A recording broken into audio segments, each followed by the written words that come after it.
a démarré mollement aux États-Unis malgré un gigantesque budget. Pacific Rim arrive en France, débarque en France, déboule, devrait-on dire, avec ses 2 heures de bataille furieuse entre des monstres marins et des robots.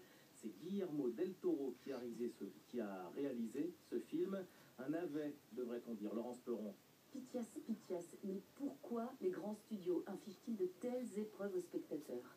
Pacific Rim, c'est la quintessence du film sec dans sa narration, vain dans son propos et d'une mocheté à l'écran rarement égalée. Alors oui, on voit très bien où sont passés les 200 millions de dollars de budget. Pas dans le cachet des comédiens, ça c'est sûr. Guillermo del Toro a eu le bon goût de ne pas embarquer d'acteurs d'envergure dans sa galère, à l'exception d'Idris Elba, le génial Stringer Bell de The Wire, qui parvient même à être juste dans ce magma de tôle froissée et de fureur en 3D.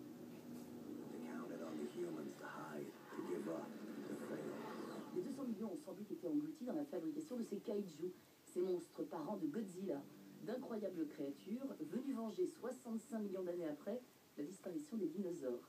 Ils surgissent d'une faille marine et le seul moyen de les combattre, ce sont les Jaegers, des robots immenses qu'il faut piloter à 2 hommes par le biais d'une connexion neuronale qu'on appelle la dérive.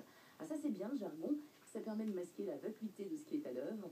Pacific Rim ne raconte rien de plus que cela, une bataille de robots contre des monstres marins et ça fait mal à la tête à côté